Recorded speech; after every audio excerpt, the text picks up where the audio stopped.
अंधेरी रात थी। लियारी की गलियों में खामोशी फैली हुई थी, लेकिन ये खामोशी किसी तूफान से पहले का सन्नाटा था। इन्हीं तंग और तारीक गलियों से एक ऐसा लड़का निकलने वाला था जिसका नाम आने वाले बरसों तक कराची की फ़िज़ाओं में खौफ की इलामत बन सकता था। ये कहानी है एक आम से घिराने के बच्चे की जो गुर्बत और बदले की आग में जलकर लियारी गैंग वॉर का सरदार बन गया।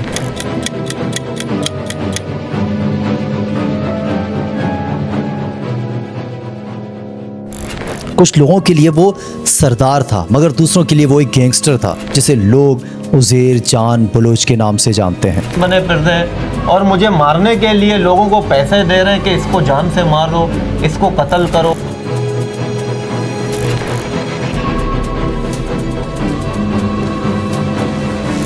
आज हम आपको सुनाएंगे उज़ैर बलोच की वो पूरी दास्तान जिसमें है सियासत, ताकत, दोस्ती, गद्दारी और इंतकाम का वो खेल जिसने उसे लियारी का बेताज बादशाह और अंडरवर्ल्ड का डॉन बना दिया। क्या ये डॉन वापस आ रहा है? आए चलते हैं लियारी के इस गैंगस्टर की दास्तान की तरफ। अस्सलाम वालेकुम। इन्फो10 टीवी के तमाम देखने वालों को खुशामदीद। मैं हूँ काशिफ रज़ा। पढ़े लिखे नौजवान से गैंग वॉर सरदार तक का सफ़र।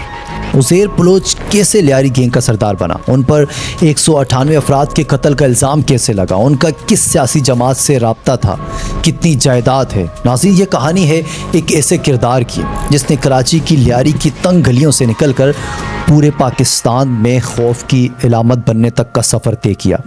नाम है उज़ैर जान बलोच। एक ऐसा नाम जिसे कुछ लोग गरीबों का हीरो कहते हैं तो कुछ लोग खून से तर बर्बियत की इलामत।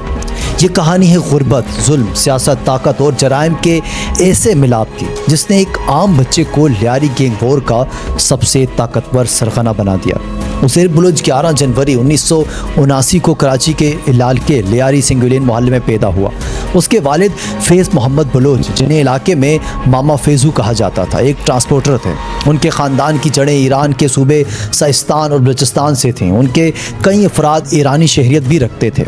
लियारी वो इलाका था जहाँ गुर्बत, बेरोज़गारी, मंशियात और तशद्दुद रोज़ का मामूल था। उज़ैर का बचपन भी इन्हीं गलियों में गुजरा।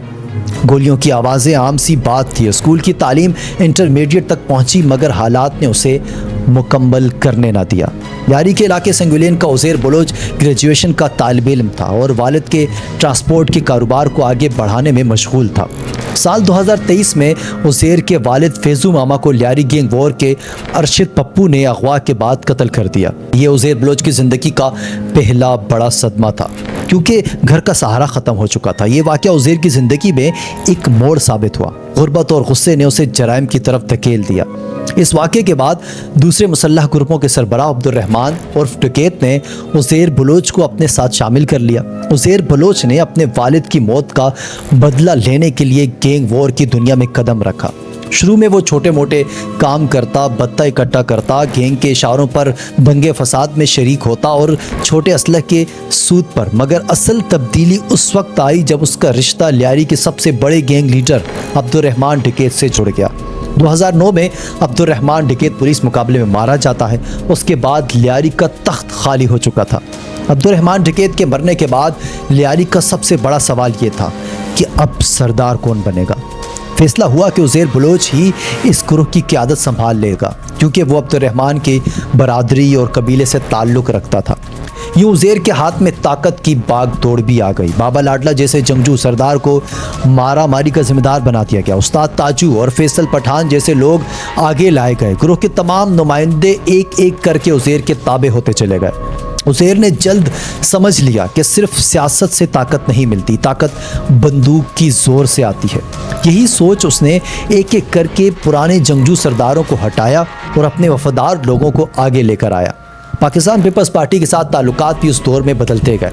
अब्दुर्रहमान के बाद पीपल्स अमन कमेटी बनाई गई जिसका सियासी चेहरा हबीब जान बलोच था और पसे पर्दा असल ताकत उज़ैर के हाथ में थी। उज़ैर ने अपने लोगों को अहम इलाकों में सरदार मुकर्रर किया।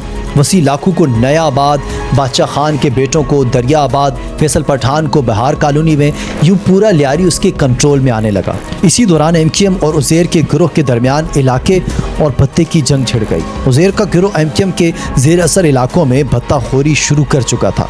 प्लाजा, तिब्बत सेंटर, सदर, रामबाग गार्डन और पाक कॉलोनी जैसे इलाकों में खुलेआम भत्ते की पर्चियां तकसीम हो रही थी। जवाबन MQM के हलकों में बलोचों पर हमले बढ़ने लगे, रोज़ बलोचों की लाशें मिलने लगी। लेकिन इन तमाम हालात के बावजूद लियारी की आवाम ने उज़ैर को अपना लीडर मान लिया। माए वज़ीर आला घर के बजाय उज़ैर के घर फरियाद लेकर जाती, यूँ वो लियारी का मुतफ़िका सरदार बन चुका था। जब पीपल्स पार्टी की हुकूमत आई तो उज़ैर बलोच का असर कराची की सियासत पर भी छा चुका था। कहा जाता है कि कराची से कम 20 उम्मीदवार उसकी मर्जी से नामजद हुए। पुलिस और रेंजर्स भी उसके दबाव से आज़ाद ना थी। थानेदार से लेकर SP तक की तैनाती उज़ैर की मर्जी के बगैर मुमकिन ना थी। ये वो वक्त था जब लियारी में सियासत और बंदूक एक ही सिक्के के दो रुख माने जाते हैं। अफवाह बराए तावान, भत्ता, मंशियात, तामीराती कामों के ठेके, शॉपिंग कंटेनर्स, असले की स्मगलिंग, हर जुर्म बाकायदा सनद की शक्ल इख्तियार कर चुका था। इसी दौरान एक पुराना दुश्मन लौटा, अरशद पप्पू। वही अरशद जिसके वालिद हाजी लालू ने उज़ैर के वालिद फैज़ू को कत्ल किया था। पप्पू ने अपना गैंग दोबारा मुनज़्ज़म करने की कोशिश की, लेकिन उज़ैर का नेटवर्क इतना ताकतवर हो चुका था कि उसके सामने टिक न सका। फिर वो दिन आया जब उज़ैर को अपने वालिद के कत्ल का बदला लेने का मौका मिला। अरशद पप्पू को पुलिस की मदद से गिरफ्तार किया, एक हजूम के हवाले कर दिया गया। उसका कत्ल फिल्मी मगर इंतहाई भयानक अंदाज में हुआ।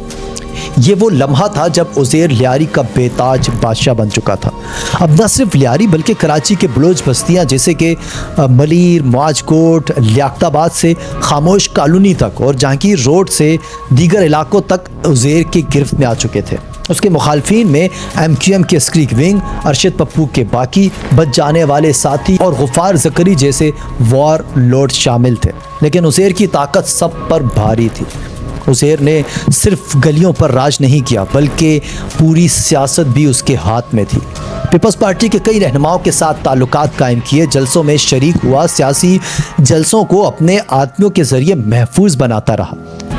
ये वो वक्त था जब उज़ैर बलोच को हीरो का लक़ब भी मिला।